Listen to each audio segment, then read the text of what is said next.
नमो विष्णुपदाय कृष्णपृष्ठाय भूतले श्रीमते भक्तिवेदांत स्वामी निति नामिने नमस्ते सरस्वती देवे गौरवाणी प्रचारिणे निर्विशेष शून्यवादी पाश्चात्य श्रील प्रभुपाद की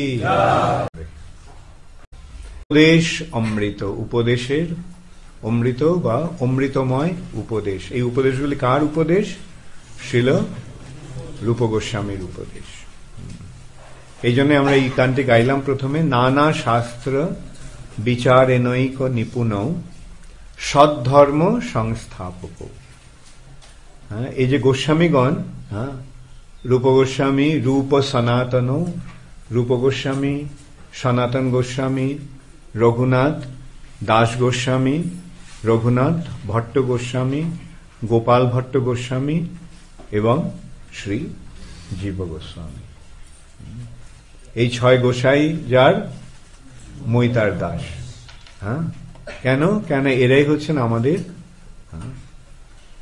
আমাদের আচার্য আমরা আমাদের আচার্যবর্গের পদাঙ্ক অনুসরণ করে অগ্রসর হওয়ার চেষ্টা করছি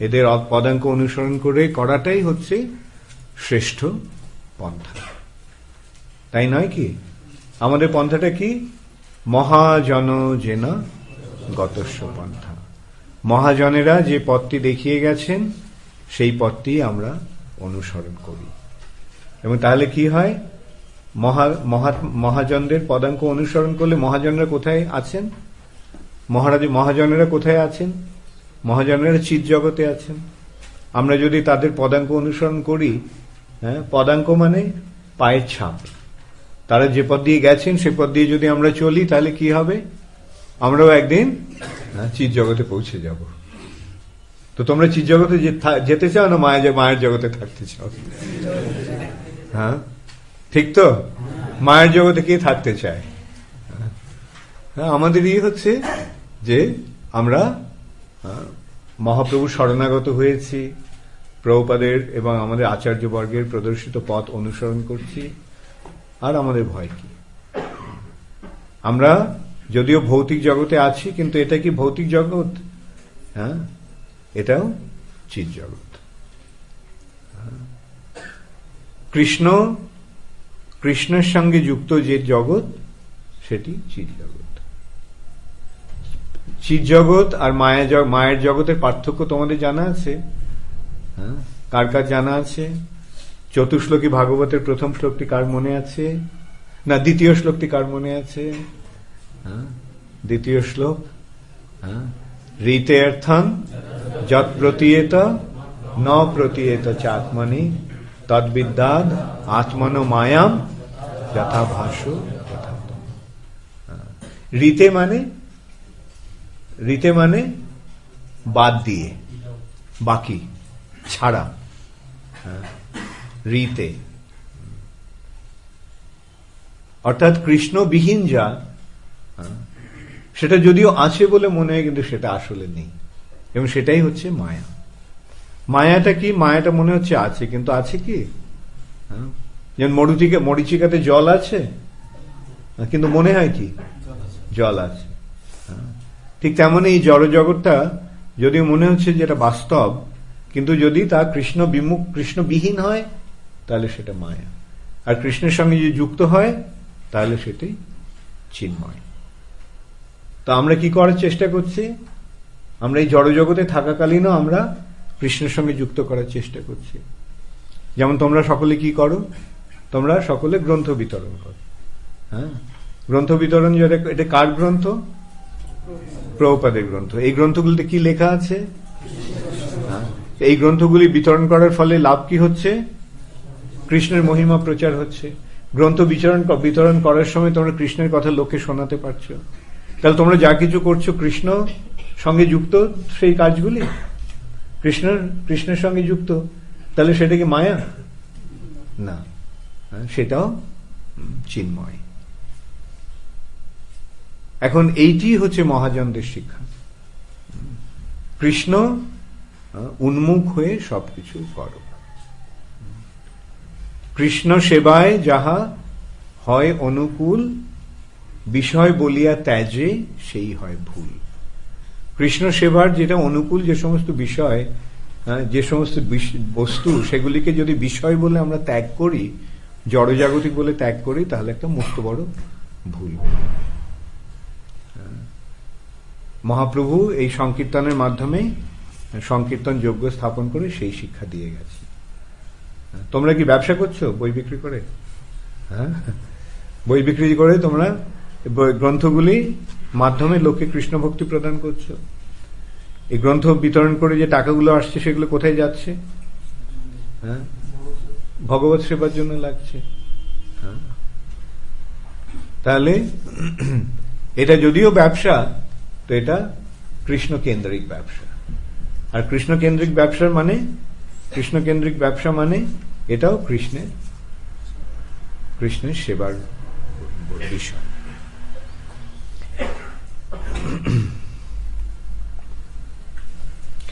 এর ভূমিকাতে শ্রীল প্রভুপাদ বলছেন, আমি সেটা পড়ছি।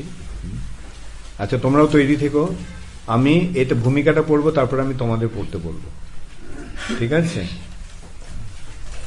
কে কে পড়তে ভালোবাসো? জোরে জোরে পড়তে ভালোবাসো।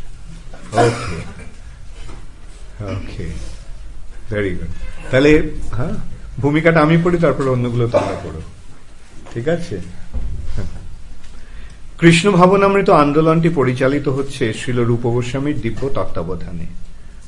শ্রীল ভক্তিবেদান্ত স্বামী প্রভুপাদের লেখা।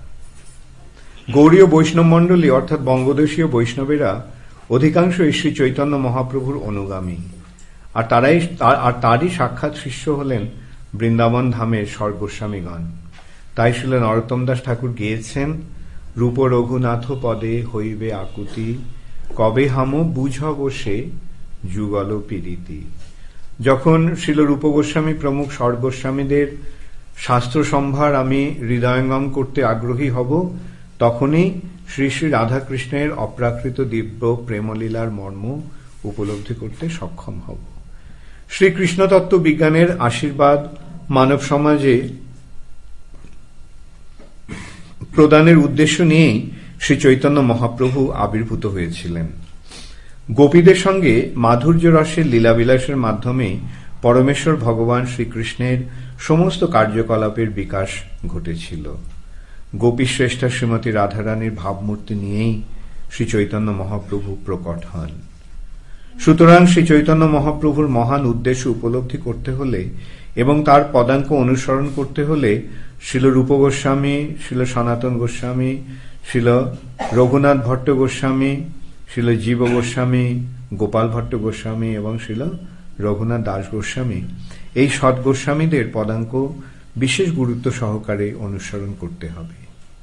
শ্রীল রূপ গোস্বামী ছিলেন সকল গোস্বামীদের মধ্যে শীর্ষস্থানীয় এবং আমাদের কার্যকলাপের পথ নির্দেশের উদ্দেশ্যে এই উপদেশামৃত গ্রন্থখানি অনুসরণ করার জন্য তিনি আমাদের প্রদান করেছেন। শ্রী চৈতন্য মহাপ্রভু যেমন শিক্ষাষ্টক নামে তার রচিত 8টি শ্লোক আমাদের জন্য রেখে গেছেন, তেমনি শ্রীল রূপ গোস্বামী আমাদের জন্য প্রদান করেছেন উপদেশামৃত, যাতে আমরা শুদ্ধ বৈষ্ণব হয়ে উঠতে পারি। তাহলে এখানে দেখতে পাচ্ছি প্রভুপাদ কি বলছেন, যে আমরা যদি শুদ্ধ বৈষ্ণব হতে চাই তাহলে কি করতে হবে? এই যে রূপ গোস্বামী প্রদত্ত, শ্রীল রূপ গোস্বামী প্রদত্ত এই যে উপদেশামৃত, এটিকে যথাযথভাবে অনুসরণ করতে হবে। এই উপদেশামৃতের 3টি স্তর আছে, 3টি বিভাগ আছে, 3টি বিশেষ বৈশিষ্ট্য আছে। 1 থেকে 7 শ্লোকে বৈধি সাধন ভক্তি, 8ম শ্লোকে রাগানুগা সাধন ভক্তি এবং 9ম, 10ম এবং 11 শ্লোকে ভাব ভক্তি এবং প্রেম ভক্তি।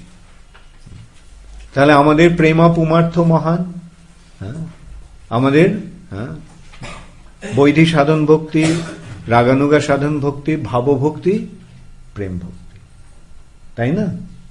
তাহলে প্রেম ভক্তি আমরা যদি এই রূপ গোস্বামীর উপদেশামৃত যদি যথাযথভাবে হৃদয়ঙ্গম করতে পারি বা তা ঐকান্তিকভাবে অনুসরণ করতে পারি, তাহলে আমরা সেই প্রেমের স্তরে উন্নীত হতে পারব।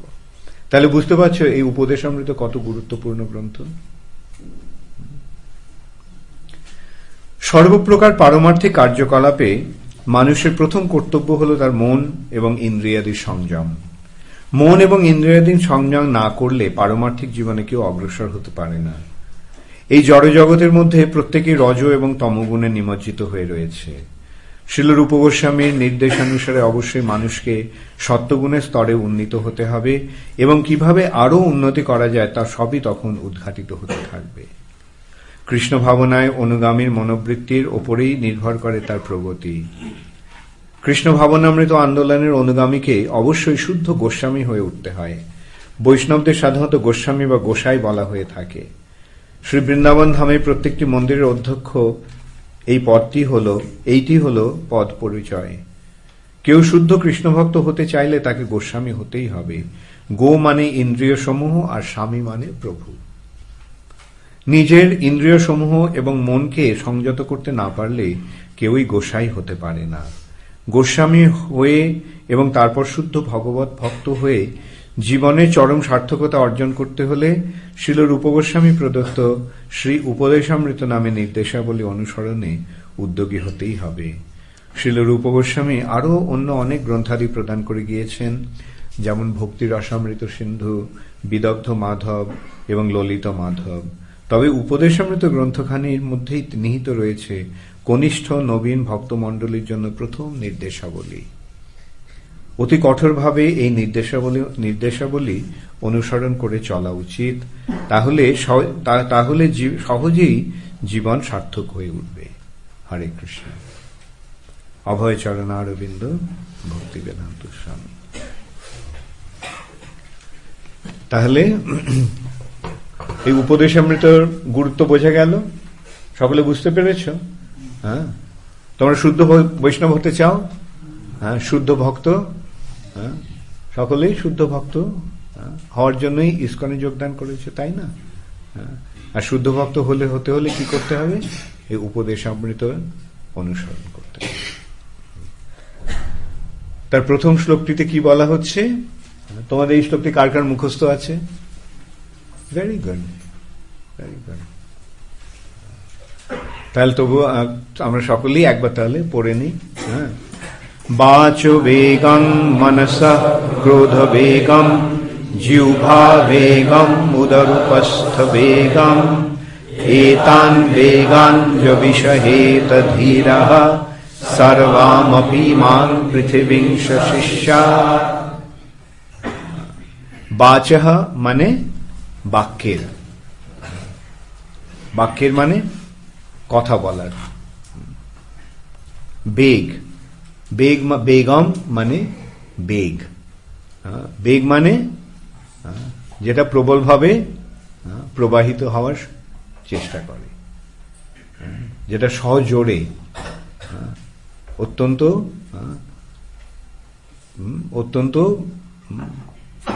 প্রবলভাবে যা প্রবাহিত হওয়ার চেষ্টা করে সেটি হচ্ছে বেগ। যেমন নদীর বেগ। নদীর বেগ, গঙ্গায় তো তোমরা স্নান করে দেখেছো, কেমন বেগ গঙ্গার। এটাকে বেগ বলা হচ্ছে, তাই না? এটা জোর করে ঠেলে নিয়ে যাচ্ছে। তো এখানে সেই বেগগুলির কথা বলা হচ্ছে। একটা বেগ কি? বাচো বেগম। বাচো বেগম মানে কথা বলার বেগ। বা সকলেই খুব কথা বলতে চায়। সেই কথাগুলো কি বলতে চায়? যে আমি এই করেছি, আমি ওই করেছি, ও আমাকে ওই বলেছে, সে আমাকে সেই বলেছে। সকাল থেকে রাত্রি পর্যন্ত এই কিচির মিচির। প্রভুপাদ বলেছেন যে পাখিরা কি করে? সকালবেলা উঠেই কিচির মিচির, কেমন আছো, রাত্রে ভালো ঘুম হয়েছে, আজকে তুমি কোথায় যাবে, ওর মেয়েটা কালকে কি করেছিল জানো, আর ওর ছেলেটা কত বদমাইশি করেছে। এই যে এটাই হচ্ছে সকাল থেকে রাত পর্যন্ত ওদের। এখন এটা আমরা দেখতে পারি যে প্রতিটি জীবের মধ্যে এই বেগের প্রবণতা রয়েছে। বাচো বেগম, বাচো বেগম। একটা তো বাক্যের বেগ, কথা বলার বেগ। আরেকটা কি? মনস বেগম, মনের বেগ। মনের বেগ। মনটা কি করছে? জপ করছি হরে কৃষ্ণ হরে কৃষ্ণ, কিন্তু মনটা কোথায়? কোথায় এখন? মনটা কোথায় কোথায় চলে যায়। হ্যাঁ, তাই অর্জুন কি বলছেন?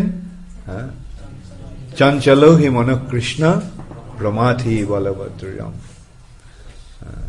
তস্যাহং নিগ্রহং মন্যে বায়ুরেব পুরস্কার। বায়ুটাকে কন্ট্রোল করা যায়? যায় না, কঠিন, খুব অত্যন্ত কঠিন। বায়ুকে যেমন দমন করা যায় না, নিয়ন্ত্রণ করা যায় না, তেমন মনটাকেও নিয়ন্ত্রণ করা যায়। এটা অত্যন্ত চঞ্চল, খালি এদিকে ওদিকে ঘুরে বেড়ায়, পালিয়ে বেড়ায়, ধরে আনতে গেলে আবার পালিয়ে যায়। হ্যাঁ, এইটাই হচ্ছে মনের বৈশিষ্ট্য। বাচ বেগম, মনস বেগম, আরেকটা বেগ কি? ক্রোধের বেগ। যখন কার্যটা মনোপুত হলো না, তখন রেগে অগ্নিশর্মা, তাই না? এখন এইগুলি হচ্ছে বেগ। আমরা যদিও চাই এগুলিকে দমন করতে, দমন করা যায় না। এছাড়া আর কি আছে? উদর বেগ, উপস্থ বেগ, এবং জিহ্বা বেগ, উদর বেগ এবং উপস্থ বেগ। জিহ্বার বেগ, হ্যাঁ, জিহ্বা নানা রকম স্বাদ আস্বাদন করতে চায়। তারপরে পেট খেতে চায়, আর উপস্থ, উপস্থ কাম উপভোগ করতে চায়। তা এখন এই যে বেগগুলি, এগুলিকে দমন করতে হলে, এই বেগগুলিকে যে দমন করতে পারে, যিনি পারেন, যিনি এই বেগগুলি দমন করেছেন, তিনি পৃথিবীংশ শিষ্যাৎ। পৃথিবীংশ শিষ্যাৎ, সারা পৃথিবীকে তিনি শিষ্যত্বে বরণ করতে পারেন। এখন প্রশ্ন হচ্ছে, এগুলো, এই বেগগুলি দমন করা কিভাবে যায়? সাধারণত লোকেরা কি করে? সাধারণত যে যখন মানুষ এই বেগগুলি দমন করতে চায়, তখন তারা কি করে? তারা হিমালয়ে চলে যায়। ওখানে গিয়ে একলা একলা থাকে, কার সঙ্গে কথা বলবে? কিন্তু যদিও তারা হিমালয়ে গুহায় গিয়ে তপস্যা করে, ধ্যান করে, কিন্তু তারা মনটাকে কি দমন করতে পারে? পারে না। মনটা দমন হয় না। তাই ভগবত গীতায় শ্রীকৃষ্ণ কি বলছেন? শ্রীকৃষ্ণ বলছেন যে যারা ইন্দ্রিয়গুলিকে সংযম করছে, ইন্দ্রিয়ানি সংযম্য য আস্তে মনসা স্মরণ, সর্বেন্দ্রিয়ানি সংযম্য, সমস্ত ইন্দ্রিয়গুলিকে দমন করেছে। তারা চক্ষু, কর্ণ, নাসিকা, জিহ্বা, ত্বক, এই ইন্দ্রিয়গুলি দমন করেছে। এবং যে কর্মেন্দ্রিয়, পাদ, পানি, উদর, উপস্থ, এগুলিকেও দমন করেছে। এই বহিরেন্দ্রিয়গুলিকে দমন করেছে। কিন্তু য আস্তে মনসা স্মরণ, কিন্তু মনে মনে সেই ইন্দ্রিয় বিষয়ের চিন্তা হচ্ছে। মনের কাজই সেই। যদিও আপাত দৃষ্টিতে বাহ্যেন্দ্রিয়গুলি দমন হয়েছে বলে মনে হচ্ছে, কিন্তু য আস্তে মনসা স্মরণ, মনে মনে তার ইন্দ্রিয় বিষয়ের চিন্তা হচ্ছে, ধ্যান হচ্ছে। ধ্যান করছে, কিসের ধ্যান করছে? ইন্দ্রিয় বিষয়ের ধ্যান করছে। তার পরের লাইনটা কি? য আস্তে মনসা স্মরণ ইন্দ্রিয়ার্থং বিমূঢ়াত্মা মিথ্যাচার স উচ্যতে। সে ইন্দ্রিয়ের জন্যই সে সবকিছু করছে। মনগুলি মনে মনে ইন্দ্রিয়ের বিষয়ে চিন্তা হচ্ছে। ইন্দ্রিয়ার্থান, সে বিমূঢ় আত্মা, মূঢ়, অত্যন্ত বোকা। এই ধরনের লোকগুলি অত্যন্ত বোকা। বিমূঢ়, বিমূঢ় মানে বিশেষ রকমের মূঢ়। আর মূঢ় মানে হচ্ছে বোকা, মহামূর্খ, মহান, মহাবোকা। তোমার ইন্দ্রিয়ার্থাং বিমূঢ়াত্মা মিথ্যাচার উচ্চত। ওই যে ধ্যান, সেগুলো সমস্ত মিথ্যাচার। কিন্তু প্রকৃতপক্ষে ইন্দ্রিয়গুলি দমন করার প্রকৃত উপায় কি? প্রকৃত উপায়টি হচ্ছে কৃষ্ণ ভক্তি। ঋষিকেন ঋষিকেশ সেবনং ভক্তির উচ্যতে।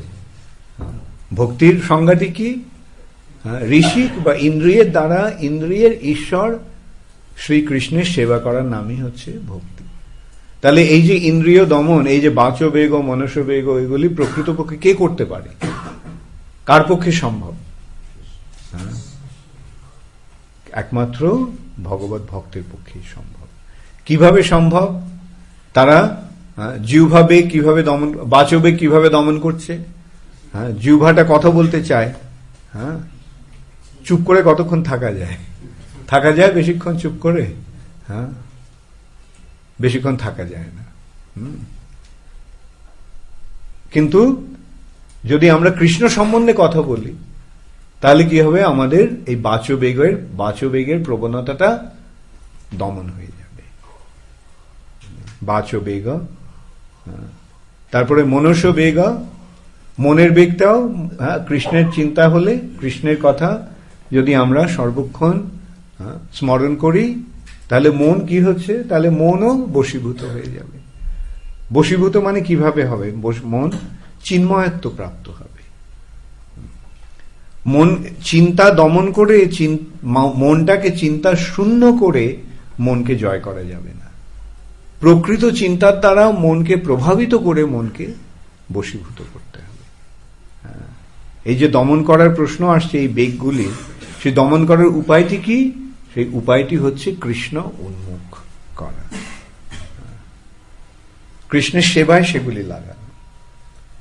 তাহলে সেগুলি বশীভূত হয়ে যাবে। জিহ্বাকে না খেতে দিলে জিহ্বাবেগ জয় হবে না, বরং একদিন তোমরা দেখেছ তো, কয়েকদিন আগে গৌর পূর্ণিমার সময়, গৌর পূর্ণিমার দিন উপবাস ছিল, কিরম লেগেছিল সারাদিন? সারাদিন মনে হয়নি কখন সন্ধ্যা হবে। আর তারপরে যখন খেলে তখন কি হলো? দেখা গেল যে অন্যান্য দিন যা খাওয়া হয় তার ডাবল খাওয়া হয়ে গেছে। সেই উপবাসের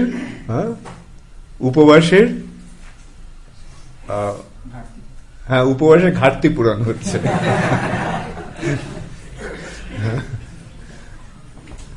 তাহলে এইভাবে উপবাস করে জিহ্বাকে খেতে না দিয়ে কি জিহ্বাবেগ দমন করা যাবে? যাবে না। কিন্তু কি করতে হবে? কৃষ্ণ বড় দয়াময়, করিবারে জিহ্বা জয়, সপ্রসাদ অন্ন দিল ভাই। আমরা না খেয়ে আমরা জিহ্বা জয় করবো না, আমরা খেয়ে জিহ্বা জয় করবো। জিহ্বাকে কৃষ্ণ প্রসাদ দিয়ে জিহ্বা জয় করবো। করিবারে জিহ্বা জয়, সপ্রসাদ অন্ন দিল ভাই। এই জিহ্বা জয় করার জন্য কৃষ্ণ কৃষ্ণ প্রসাদ দিয়েছেন। সুতরাং আমাদের না খাওয়ার কোনো প্রশ্ন নেই, বরং আমাদের কথা হচ্ছে আকণ্ঠ পুরিয়া করো প্রসাদ সেবন। আকণ্ঠ পুরিয়া করো প্রসাদ সেবন।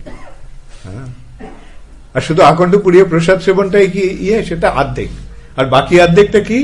সর্বক্ষণ করো নাম সংকীর্তন। আকণ্ঠ পুরিয়া প্রসাদ সেবন, তারপরে গিয়ে বিছানায় শয়ন, না সেটা হলে হবে না। আকণ্ঠ পুরিয়া করো প্রসাদ সেবন, সর্বক্ষণ করো নাম হরি নাম সংকীর্তন। তাহলে সেই নাম সংকীর্তনের প্রভাবে কি হবে? জিহ্বা প্রসাদ সেবনের ফলে জিহ্বাবেগ, আর নাম সংকীর্তনের ফলে বাচবেগ দমন হয়ে যাচ্ছে। তাহলে বাচবেগ দমন হলো, জিহ্বাবেগ দমন হলো। মনোবেগটা কিভাবে দমন হবে? মন মনা ভব মদ্ভক্ত মজ্জাজি মান নমস্কুরু। মন মনা ভাব, মন দিয়ে কৃষ্ণের কথা চিন্তা করো, কৃষ্ণের কথা ভাবো, তাহলে মনটাও বশীভূত হয়ে যাবে। ক্রোধ বেগ, কৃষ্ণের শরণাগত হলে, কৃষ্ণই যখন বুঝতে পারি যে কৃষ্ণই হচ্ছেন সবকিছুর নিয়ন্তা, সব কোনো কিছু যে আমার ইচ্ছে মতো না হয়, তখন আমি বুঝতে পারো এটা কৃষ্ণেরই এটা ইচ্ছে, তাই এইভাবে হলো। তখন আর ক্রোধ থাকবে না। তবুও কি আছে, ক্রোধটা যখন থাকবে, সেই ক্রোধটা কিভাবে কি প্রয়োগ করতে হবে? ক্রোধ ভক্ত দেশি জনে। যেমন হনুমান কি রাবণের ওখানে গিয়ে চুপচাপ বসেছিল? হনুমান কি করেছিল? হনুমান লঙ্কা পুড়িয়ে দিয়েছিল, রাবণের 14 পুরুষ উদ্ধার করে দিয়েছিল। এইটাই হচ্ছে ক্রোধের যথার্থ প্রয়োগ। ক্রোধ প্রকাশ করছে রাবণকে তিরস্কার করছে। ক্রোধের অগ্নিশর্মায় জ্বলছে ওর সমস্ত শরীর। অর্জুন, প্রভুপাদ বলছেন, যখন যুদ্ধ করছেন অর্জুন, তখন কি অর্জুন বিনম্র শান্তশিষ্ট বৈষ্ণব? না। প্রভুপাদ বলছেন, যদি ক্রুদ্ধ না, রাগ না হলে যুদ্ধ করা যায়? কাদেরকে মারছে? তার আত্মীয় স্বজনদের মারছেন। তাহলে কত তার ক্রোধ হয়েছে সেটা বুঝতে হবে। কিন্তু সেই ক্রোধটা কি? ভক্তদ্বেষী জানে। কৃষ্ণ ভক্তদের যারা বিদ্বেষী তাদের প্রতি। তারপরে উদরবেগ, উপস্থ বেগ। উদরবেগটা যদি সংযত হয়, তাহলে উপস্থ বেগ আপনা থেকেই সংযত হবে। জিহ্বাবেগ এবং প্রথমে জিহ্বাবেগ। আমরা কৃষ্ণপ্রসাদ, কৃষ্ণ বড় দয়াময়, করিবারে জিহ্বা জয়, সব প্রসাদ অন্ন দিল ভাই। জিহ্বা জয় হয়ে গেল। জিহ্বা জয় হলে উদরের বেগও দমিত হবে, এবং তখন উপস্থ বেগও দমিত হবে। যখন আমরা বুঝতে পারি যে কৃষ্ণই হচ্ছেন পরম ভোক্তা, তখন আর আমাদের ভোগ করার প্রবৃত্তি থাকে না। তাই কৃষ্ণ ভক্তির ক্ষেত্রে সকলেই ব্রহ্মচারী। সে গৃহস্থ হোক, বানপ্রস্থ হোক, ব্রহ্মচারী হোক, সন্ন্যাসী হোক, সকলেই ব্রহ্মচারী। এবং কেবল সন্তান উৎপাদনের জন্য যে মিলন স্ত্রী পুরুষের, সেটাও ব্রহ্মচর্যকে ব্যাঘাত করে না। যে গৃহস্থ কেবল সন্তান উৎপাদনের জন্য স্ত্রী সঙ্গ করে, তিনিও ব্রহ্মচারী। আর ব্রহ্মচারী তো ব্রহ্মচারী, এছাড়া আর বাকি সবাই ব্রহ্মচারী। ব্রহ্মচারীরা তো ব্রহ্মচারী, বানপ্রস্থিরাও ব্রহ্মচারী, সন্ন্যাসীরাও ব্রহ্মচারী।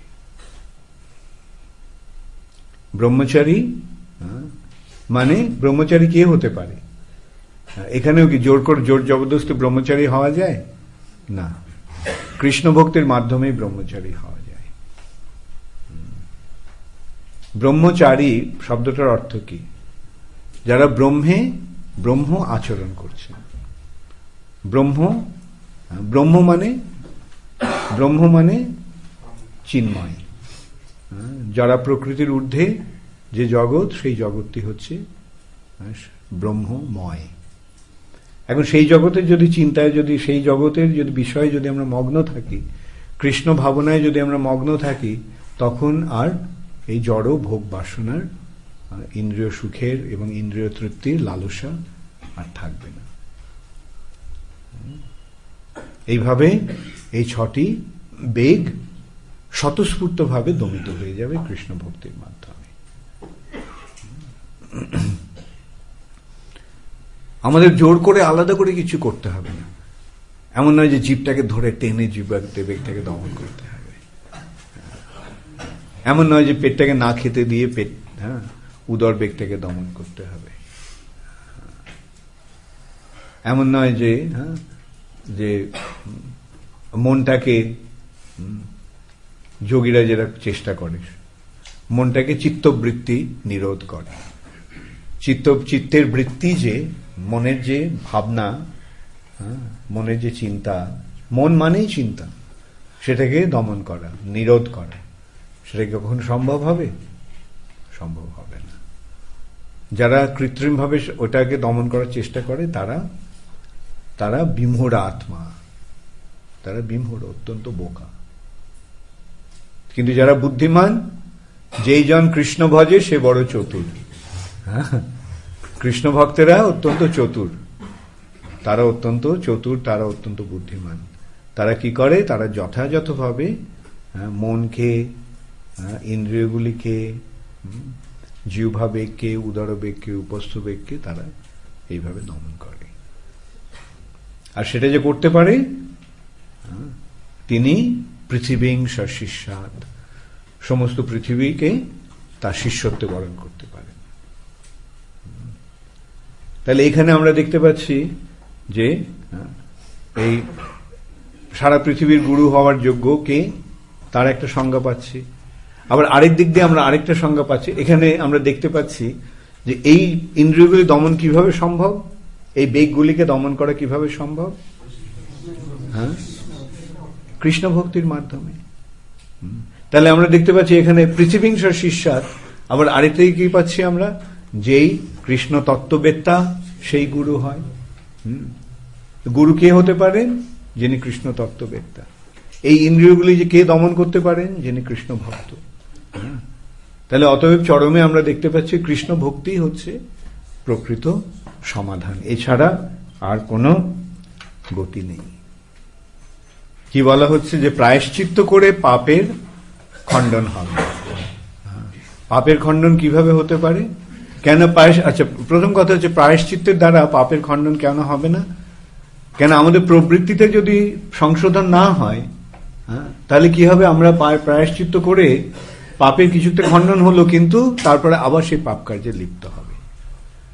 তার একটা দৃষ্টান্ত প্রভুপাদ কি দিলেন, কুঞ্জর স্নান, হাতি স্নান। স্নান করলো খুব সুন্দরভাবে পরিষ্কার হলো, কিন্তু তীরে উঠে এসেই আবার সে ধুলো ছড়িয়ে দিল। আচ্ছা, আরেকটা দৃষ্টান্ত প্রভুপাদ কি দিলেন, যে চোর চুরি করে কয়েদখানায় কয়েদ ভোগলো, কিন্তু আবার সে যে বেরিয়ে এলো এসে আবার চুরি করতে শুরু। এখন অর্থাৎ প্রবৃত্তিতে যদি পরিবর্তন না হয় তাহলে সংশোধন হবে না। আর এই প্রবৃত্তির সংশোধনের উপায়টা কি, প্রবৃত্তিটার পরিবর্তন সাধন কিভাবে সম্ভব? প্রভুপাদ কি বলছেন, কৃষ্ণ ভক্তির অনুশীলনের দ্বারা। কৃষ্ণ ভক্তির অনুশীলনের ফলে কি হয়, কৃষ্ণ ভক্তির অনুশীলন প্রথমে কি হচ্ছে, এই সম্পর্কে আমরা ভগবদ গীতায় ভগবানের উপদেশ করতে পারি, স্মরণ করতে পারি। সর্বধর্মান পরিত্যাজ্য, ভগবানের শরণাগত হলে কি লাভ হবে, কি হবে, অহং তহং সর্ব পাপেভ্য। তাহলে পাপ মোচনের সবচেয়ে ভালো প্রকৃষ্ট পন্থাটা কি, প্রায়শ্চিত্ত করা না, কৃষ্ণের শরণাগত হওয়া। কৃষ্ণের কাছে নিজেকে যদি আমরা সমর্পণ করি তাহলেই সমস্ত পাপ মোচন হয়ে যাবে।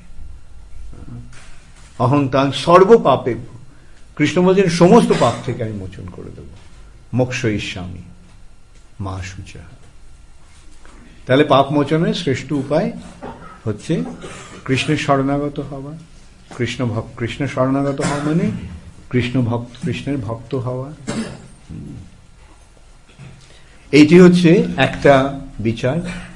এর ঊর্ধ্বে আরেকটি বিচার রয়েছে, যেখানে ভগবান বলছেন মা শুচা। মা শুচা মানে ওই নিয়ে চিন্তা করো না, এই যে তোমার যে পাপ মোচন হবে সেই নিয়ে চিন্তা করো না। আচ্ছা, আরেকটা ইয়ে করছে, পাপ প্রবৃত্তিটা কি জন্য, পাপের এই যে প্রবৃত্তিগুলি কি, পাপের প্রবৃত্তি সম্বন্ধে প্রভুপাদ বলছেন যে প্রতিটা জীব আনন্দ চায়, প্রত্যেকেই আনন্দ চায়, তাই না? সবাই আনন্দ চায়। এখন এই আনন্দ লাভের জন্য যে অবৈধ কার্যগুলি করা হয় সেটাই হচ্ছে পাপ। যে কাজগুলি করা উচিত নয়, মানুষ আনন্দ উপভোগ করতে চায়, সেই জন্য কি করছে, সে ভাবছে যে আমাকে যদি আনন্দ উপভোগ করতে হয় তাহলে আমার টাকা পয়সার দরকার। আমি টাকা কোত্থেকে পাবো, চল আমি চুরি করি গিয়ে। ওর কাছে অনেক টাকা আছে বাড়িতে, ওর বাড়িতে যখন কেউ থাকবে না তখন গিয়ে ওর টাকাগুলো আমি নিয়ে নেব। তাহলে এই যে আনন্দ উপভোগের অনুপ্রেরণায় যে অসৎ কর্মগুলি হচ্ছে, সেটা হচ্ছে পাপ। এই জন্য মানুষ পাপ করে। আনন্দ উপভোগের উদ্দেশ্যে সে নানা রকম অপকর্ম করে। এখন সেগুলি সে ছাড়তে পারে না। সেই যে প্রবৃত্তিটা আনন্দ উপভোগের চেষ্টায় যে এই সমস্ত অপকর্মগুলি করা, পাপ কর্মগুলি করা, সেগুলি সে ছাড়তে পারে না। কিন্তু যখন সে প্রকৃত আনন্দের স্বাদ পায়, তখন কি আর সে এই জড়সুখ ভোগের দ্বারা আনন্দ আস্বাদনের চেষ্টা করবে? করবে না। তাই জন্য কৃষ্ণ ভক্তি হচ্ছে প্রকৃত উপায়। কৃষ্ণ ভক্তি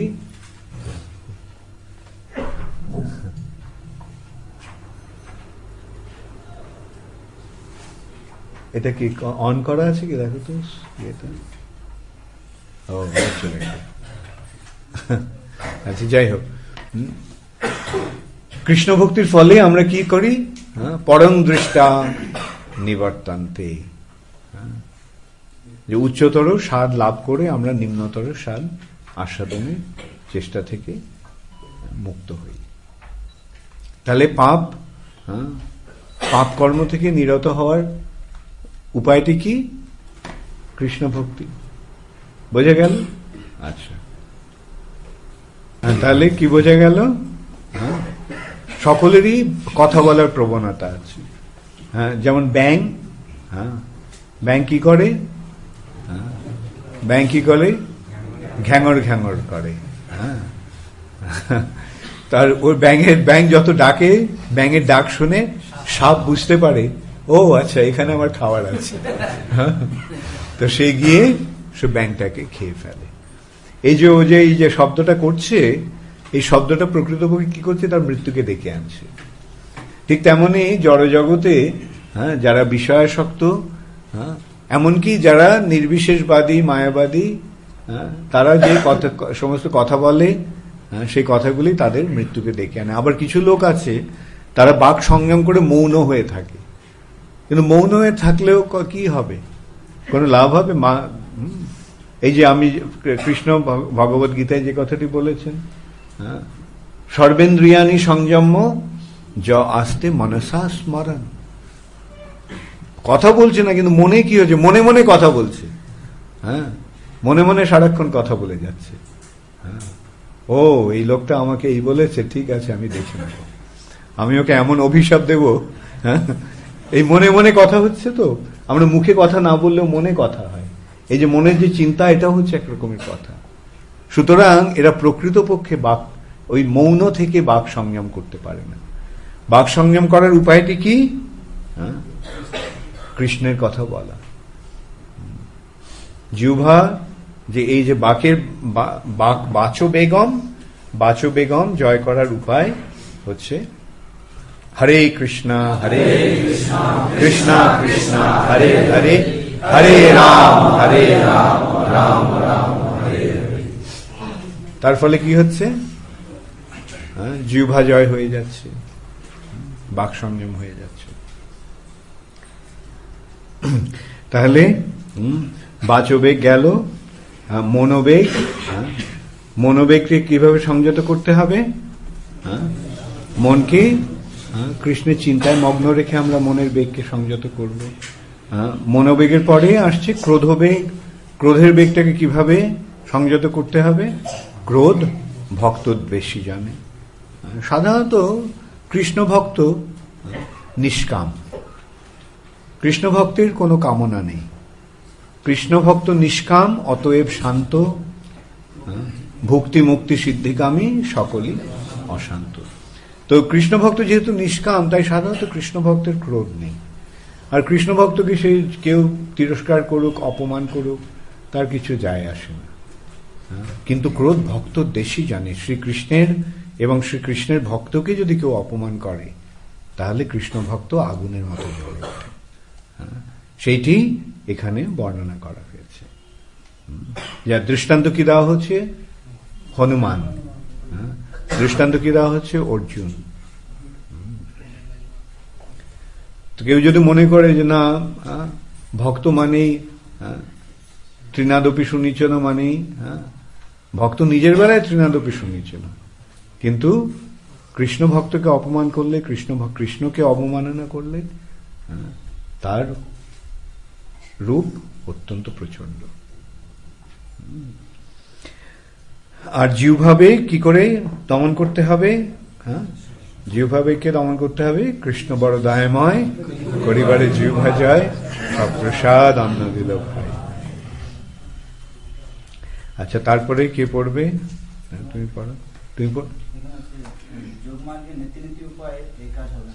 হ্যাঁ, যোগমার্গে কি বলা হয়? যোগ জ্ঞানের এই পন্থাটি হচ্ছে এটা নয়, এটা নয়। ওরা ব্রহ্ম, পরম সত্যকে ওরা খুঁজছে। তার উপায়টা কি? এটা কি ব্রহ্ম? না, এটা ব্রহ্ম নয়। নেতি নেতি, এটা নয়, এটা নয়। এবং এই করতে করতে করতে করতে তারা যদি ভাগ্যবান হয়, তাহলে তারা জড় স্তর থেকে অতিক্রম করে ব্রহ্মের স্তরে আসতে পারে। কিন্তু সেটা কি? সেই যে স্তর যেটা তারা প্রাপ্ত হতে পারে মহা সৌভাগ্যের ফলে, সেটি হচ্ছে নির্বিশেষ ব্রহ্মস্তর। কিন্তু সেই নির্বিশেষ ব্রহ্মই কি পরম সত্য বা পরম ব্রহ্ম? এখন এই নির্বিশেষ ব্রহ্মকে তারা অতিক্রম করতে পারে না। সেই জন্য বলা হচ্ছে যে যোগমার্গের নেতি নেতি উপায়ে, নেতি মানে ন ইতি, এটা নয়, এটা নয়। এই করে আমরা প্রকৃত সত্যকে আমরা লাভ করতে পারব।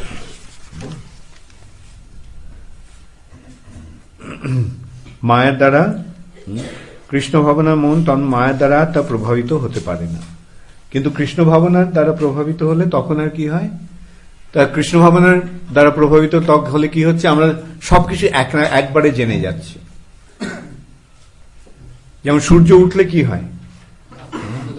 সূর্য উঠলে অন্ধকার দূর হয়ে যায় এবং সেই সূর্যের আলোকে আমরা সূর্যকে দেখতে পারি, আমরা আমাদের চারপাশে সবকিছু দেখতে পারি, আমরা নিজেদের দেখতে পারি, তাই না? সবকিছু একসঙ্গে দর্শন হয়ে যাচ্ছে। কিন্তু জ্ঞানের মার্গে কি হচ্ছে? একটুখানি দেশলাই জ্বালিয়ে সূর্যকে খোঁজা যাবে? পৃথিবীর সমস্ত আলোকগুলিকে জড়ো করে সূর্যকে দেখা যাবে? দেখা যাবে না। কিন্তু সূর্য যখন উঠবে তখন সেই সূর্যের প্রসাদেই সূর্যকে দেখা যাবে, সূর্যের কৃপায় সূর্যকে দেখা যাবে। অতএব জ্ঞানের মাধ্যমে, যোগের মাধ্যমে এই সমস্ত চেষ্টাগুলি বৃথা। তারা কি করছে? ওই দেশলাই জ্বালিয়ে একটু একটু দেখতে দেখতে দেখতে দেখতে বলছে, দেখে কি বলছে? এটা নয়। এটা নেগেটিভ পথ। এটা হয় তারা কখনো খুঁজে পাচ্ছে না।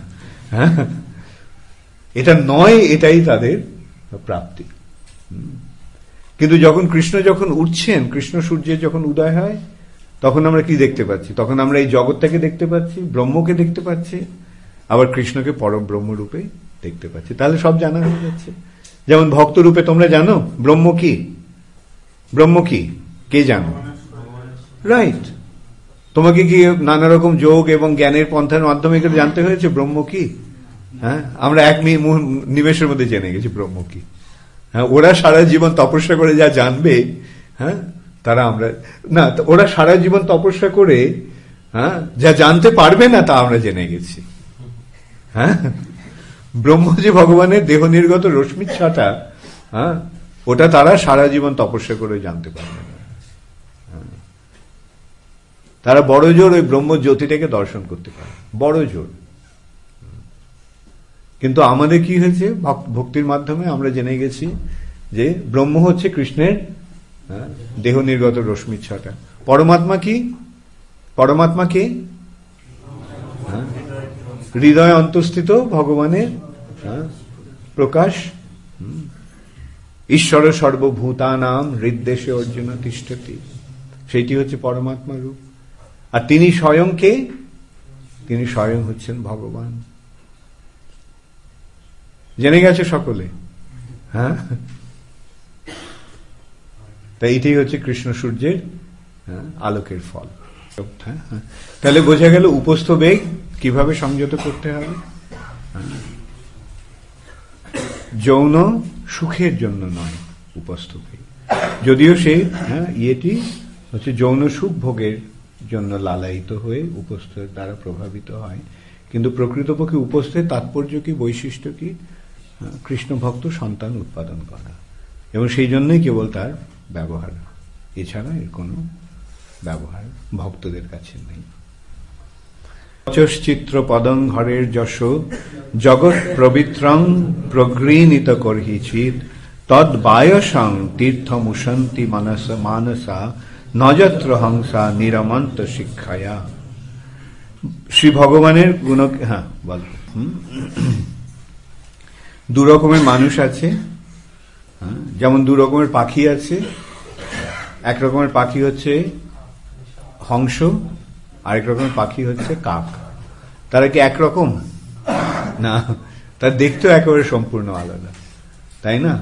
হংসের রংটা কি রকম? হংসের রং আর কাকের রং। হংস কোথায় থাকে? হ্যাঁ, নির্মল, হ্যাঁ, শান্ত জলাশয়। আর কাক কোথায় থাকে? যেখানে যত আবর্জনা সেখানে থাকে। হ্যাঁ, কলকাতায় থাকে।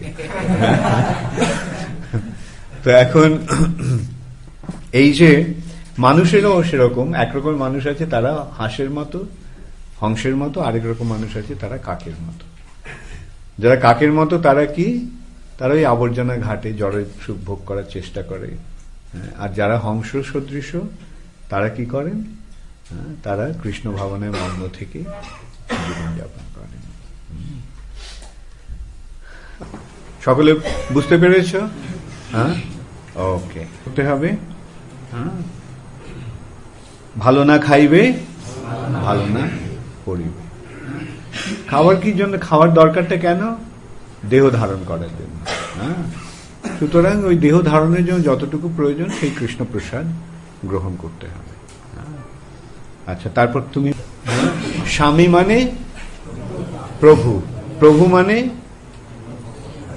যিনি নিয়ন্ত্রণ করেন তিনি হচ্ছেন প্রভু। আর স্বামী, এইখানে স্বামী বা গোস্বামী বলতে কাদের বোঝানো হচ্ছে? যারা তারা ইন্দ্রিয়গুলিকে দমন করেছেন।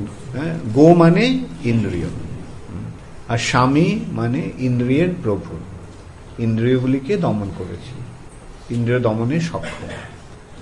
আর গো দাস, আরেক রকম লোক আছে তারা গো দাস, তারা ইন্দ্রিয়ের দাসত্ব করে। হ্যাঁ, ইন্দ্রিয় বলে এটা চাই ওটা চাই, তারা ইন্দ্রিয়ের কৃষ্ণদর পরায়ণ কৃষ্ণ নাহি পায়।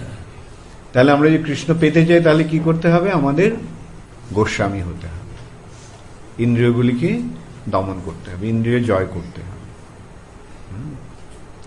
আচ্ছা, লাস্টের ইয়েটা ঠিক আছে, ওটা আমি পড়ে নিচ্ছি তাহলে। শ্রীমদ্ ভাগবতে সপ্তম স্কন্ধ পঞ্চম অধ্যায় 39 শ্লোকে প্রহ্লাদ মহারাজ বলেছেন, মতির্ন কৃষ্ণে পরতঃশত বা মিথোভিপদ্যেত গৃহব্রতানাম অদান্ত গভীর বিশতান্ত মিশ্রং পুনঃ পুনশ্চর্বিত চর্বনানাম। ইন্দ্রিয় তর্পণই যাদের জীবনের লক্ষ্য, ব্যক্তিগত প্রচেষ্টা বা অন্যের সাহায্য বা সম্মিলিত সহায়তায় কোনোভাবেই তাদের পক্ষে কৃষ্ণ ভাবনাময় হওয়া সম্ভব নয়। অসংযত ইন্দ্রিয়ের তাড়না তাদের মায়ার অন্ধকারে নিক্ষেপ করবে, আর প্রমত্ত হয়ে তারা বারবার চর্বিত দ্রব্যই চর্বণ করতে থাকবে। পুনঃ পুনশ্চর্বিত চর্বনানাম। যেটা চর্বণ হয়ে গেছে, হ্যাঁ, সেটা আবার চিবিয়ে লাভ আছে? হ্যাঁ, আখটা চিবিয়ে, হ্যাঁ, রসটা খেয়ে নেওয়া হয়েছে, বাকি কি পড়ে আছে? ছিবড়েগুলো পড়ে আছে। ছিবড়েগুলো চেয়ে কোনো লাভ হবে? হ্যাঁ, বা সজনে ডাটা খেয়ে রসটা বার করে নেওয়া হয়েছে, তারপরে ওই যে ছিবড়েগুলো পড়ে আছে সেগুলো খেয়ে লাভ হবে, চিবিয়ে লাভ হবে? এখন জড় জগতে ইন্দ্রিয় সুখ ভোগের চেষ্টাটা ওই রকমই চর্বিত চর্বনা নাম। অথবা আরেকটা দৃষ্টান্ত কিরকম দেওয়া হচ্ছে, যে মধুর বোতলটা চাটলে কি মধুর স্বাদ পাওয়া যাবে? বোতলটা খুলে মধুটা নিয়ে সেটাকে আস্বাদন করতে হবে, তাই না? ওকে, তাহলে আজ এইভাবে আমরা সকলে বুঝতে পারলাম উপদেশামৃত প্রথম শ্লোকটি তাৎপর্য কি, প্রথম শ্লোকটির মাধ্যমে কি বলা হচ্ছে, এটি হচ্ছে মূল শ্লোক।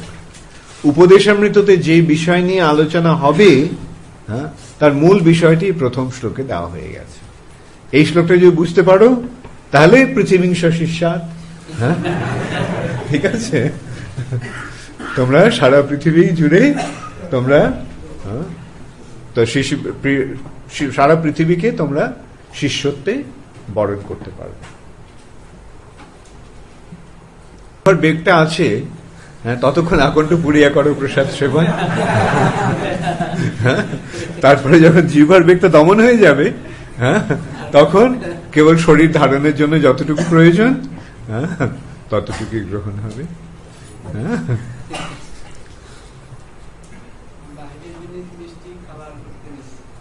না কেন? মৃত্যু কার হয়? মৃত্যু কার হয়? দেহের মৃত্যু হয়। আর কৃষ্ণ ভক্ত কি দেহাত্ম বুদ্ধিতে আছে?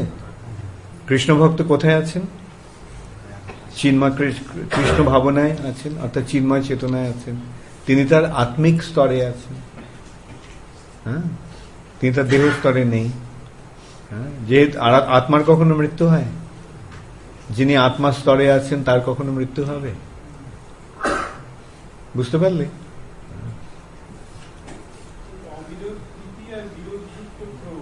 হ্যাঁ,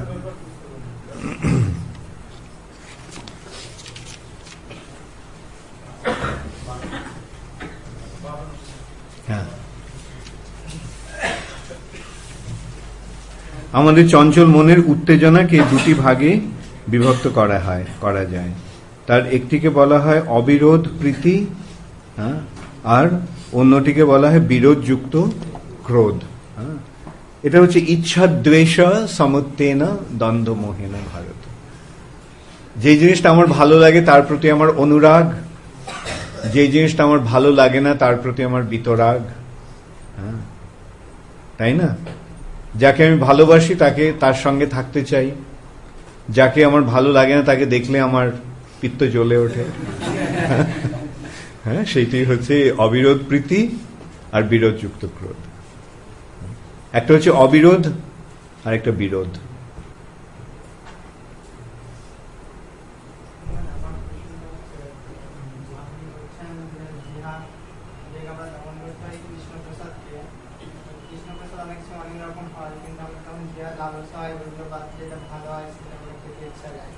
হ্যাঁ,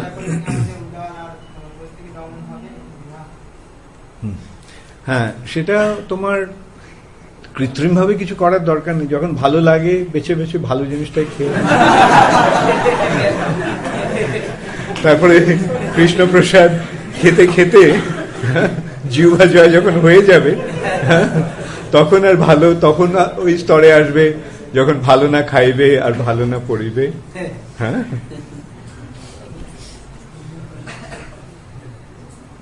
ওকে।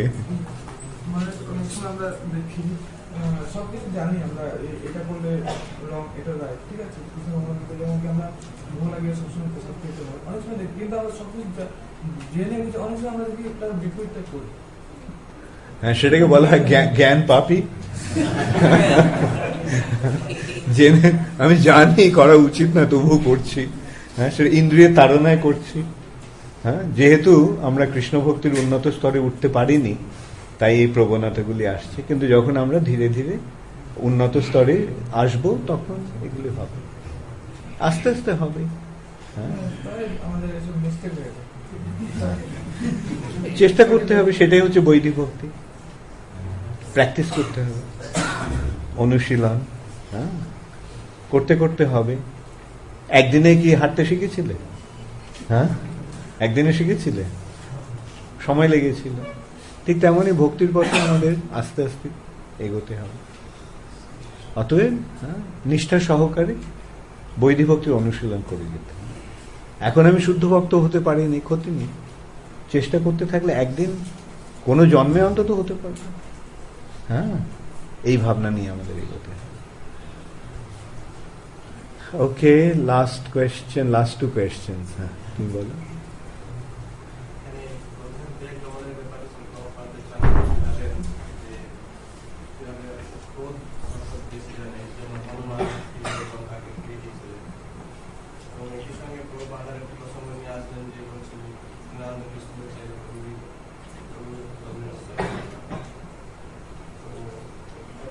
যাচ্ছে কি না আমরা সেরকম পরিবেশের সম্মুখীন হচ্ছি না, যারা বিশেষ করে বেশি বাইরে যাচ্ছে না, বেশি মন্দিরে ভক্তের সঙ্গে থাকছে, কিন্তু ভক্ত বেশি জন যে কোনটা প্রকাশ করবে সেরকম তো সুযোগ নেই বা করছে না, কিন্তু তাদের মধ্যে দেখা যাচ্ছে কি না কোনটা কিন্তু থেমে যাচ্ছে।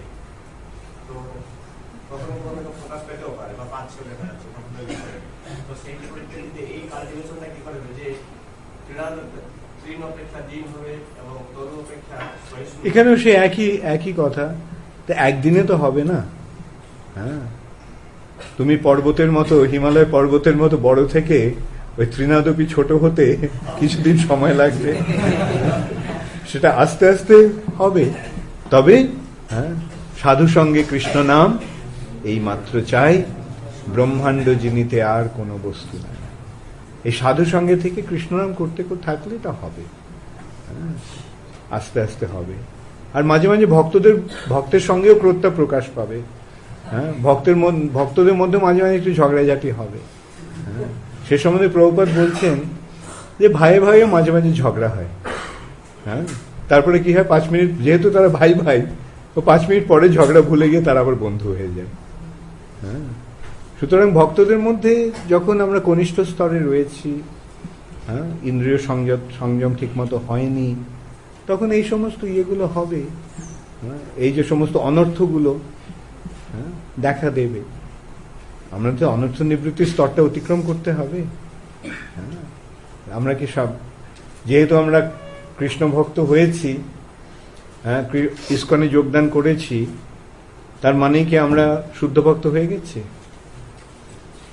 কি মনে হয় তোমার? তুমিও তো হয়ে গেছো। কিন্তু অনেকে হয়তো হতে পারেনি। তাই তাদেরকে সেই পরিবেশে, উপযুক্ত পরিবেশে রেখে যথাযথভাবে পরিচালিত করে তাদেরকে কৃষ্ণ ভক্তির পথে এগোতে সাহায্য করতে হবে। ইয়েস, সীতানাথ।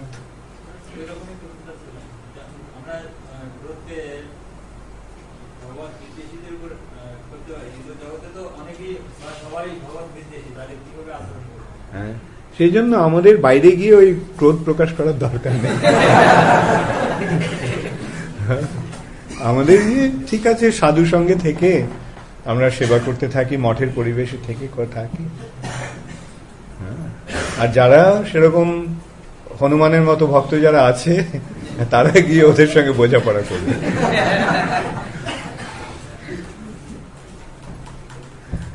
ওকে, আমাকে এখন কিন্তু ওরা এসছে কি? আচ্ছা আচ্ছা, বলো।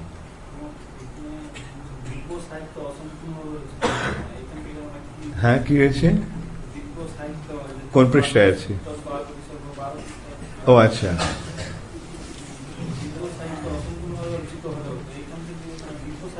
সমন্বিত গ্রন্থাদি দিব্য এবং, হ্যাঁ, কি হয়েছে? ও দিব্য, আচ্ছা আচ্ছা, রচিত হলেও ঠিক আছে। সে এই যে সমস্ত যে অপ্রাকৃত রচনা, সেগুলি যদি ভ্রান্তভাবে রচিত হয়, তবুও সেটিগুলো সাধুরা সেটাকে শ্রবণ করেন, তার রস আস্বাদন করেন। কেন গ্রামাটিক্যাল, ব্যাকরণের ভুল, ভাষার ভুল, বানান ভুল যদি থাকে, ওরা কি সেটা দেখেন? সেটা দেখেন না, তারা মূল বিষয়টি গ্রহণ করেন, তিনি সারটাকে আস্বাদ গ্রহণ করেন। আর যে ভুল যদি থাকেও, তারা সেই ভুলটাকে ইয়ে করেন, বড় করে দেখেন। বুঝতে পারলেন? ইয়েস, বলো বেনুধারী। আজকের আলোচনা বিষয়বস্তু প্রশ্ন উত্তরের মাধ্যমে আমি যা বুঝতে পারছি যে এই স্বভাবেগ আমরা যে পর্যায়ে আছি, সেটা প্রবাদের আশ্রয় কৃষ্ণ থেকে সাধু সঙ্গের মাধ্যমে আর কৃষ্ণ ভক্তি অনুশীলন করলেই আমরা এই স্বভাবেগ গ্রহণ করতে সক্ষম হতে পারবো। হ্যাঁ হ্যাঁ, ঠিক, ভেরি গুড। আমরা যদি ভক্ত সঙ্গে থেকে কৃষ্ণ ভক্তির অনুশীলন করতে থাকি, তাহলে একদিন না একদিন হবে। এই ভক্ত সঙ্গের প্রভাবে, সাধু সঙ্গের প্রভাবে, শ্রীল প্রভুপাদের কৃপায়, গুরুবর্গের কৃপায়, মহাপ্রভুর কৃপায় সর্বেগ দমন হয়ে যাবে। অতএব কখনো ইস্কন থেকে চলে যেও না, সবসময় ইস্কনে শ্রীল প্রভুপাদের আশ্রয় থেকে, তাহলেই হবে। প্রভুপাদ সে সম্বন্ধে বলেছিলেন, একসময় প্রভুপাদ বলেছিলেন যে ইস্কনের সব ভক্তরা শুদ্ধ ভক্ত। তো কেউ প্রশ্ন করে, ইস্কনের সব ভক্তরা শুদ্ধ ভক্ত? জিজ্ঞাসা করে যে যে নতুন ভক্ত জয়েন করেছে সেও শুদ্ধ ভক্ত? প্রভুপাদ বলছেন হ্যাঁ, তবে এটা কাঁচা আম আর পাকা আমের ব্যাপার। হ্যাঁ, যে আমটা আজকে কাঁচা থাকতে পারে, কিন্তু যদি গাছে থাকে তাহলে একদিন কালকে পেকে যাবে, হ্যাঁ, একদিন পেকে যাবে। ঠিক তেমনি আজকে আমরা অশুদ্ধ থাকতে পারি, কিন্তু আমরা যদি ইস্কনে থাকি তাহলে একদিন আমরা শুদ্ধ ভক্তে পরিণত হই। আচ্ছা বলো, তোমার কি প্রশ্ন?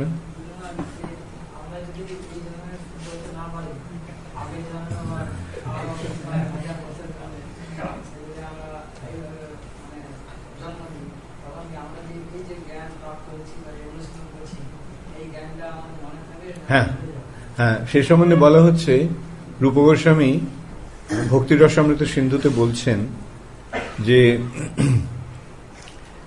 যে ভক্তির যে অনুশীলন সেটা আত্মার সঙ্গে থেকে যায়।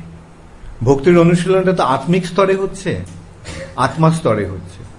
তাই ভক্তিতে যে ভক্তির যে স্তরটা তুমি অতিক্রম করছো, প্রাপ্ত হচ্ছ, সেটা থেকে যাচ্ছে, তার বিনাশ হবে না। এবং এই জন্মে যদি আমরা পূর্ণতা লাভ করতে না পারি, ধরো এই জন্মে আমি এতটুকু অগ্রসর হয়েছি, এতটুকু পর্যন্ত, কিন্তু যেতে হবে ওই দেয়াল পর্যন্ত, ছাদ পর্যন্ত। পরবর্তী জীবনে আমি যখন এই ভক্তির অনুশীলন শুরু করব, তখন আমি এইখান থেকে শুরু হবে, বুঝতে পারলে? তারপরে জীবনে ধরো এতখানি গেলাম, হ্যাঁ, অগ্রসর হলাম, ওখানে পূর্ণতা লাভ হলো না। তারপরের জন্মে যখন আমি শুরু করব, তখন সেই স্তর থেকে শুরু হবে। এটাই হচ্ছে ভক্তির মাহাত্ম্য। এর কোনো ক্ষয় হয় না।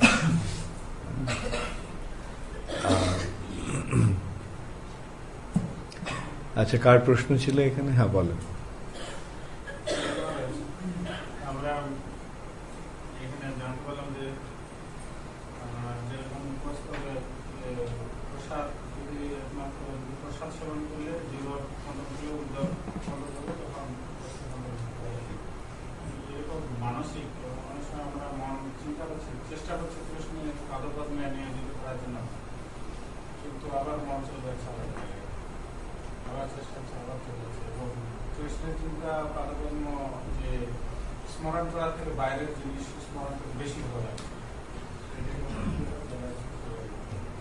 ওটাই সেই সাধু সঙ্গে থেকে, হ্যাঁ, সাধুদের উপদেশ শ্রবণ করে, কৃষ্ণ কথা শ্রবণ করে, এবং কৃষ্ণ প্রসাদেরও প্রভাব রয়েছে এখানে, যে আমরা যেটা খাবো তার প্রভাবটা আমাদের উপর পড়বে।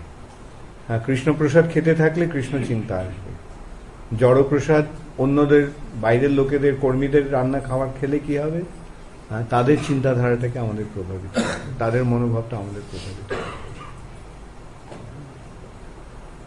অতএব এটাকেই হচ্ছে বৈধি ভক্তি বা সংযম। কৃষ্ণ প্রসাদের অভাব হচ্ছে, সাধু সঙ্গের অভাব হচ্ছে, হ্যাঁ, কৃষ্ণ কথা শ্রবণের অসুবিধা হচ্ছে না। সুতরাং দেখো ইস্কনে কত সুন্দর সুযোগ আমরা পাচ্ছি, তাই না?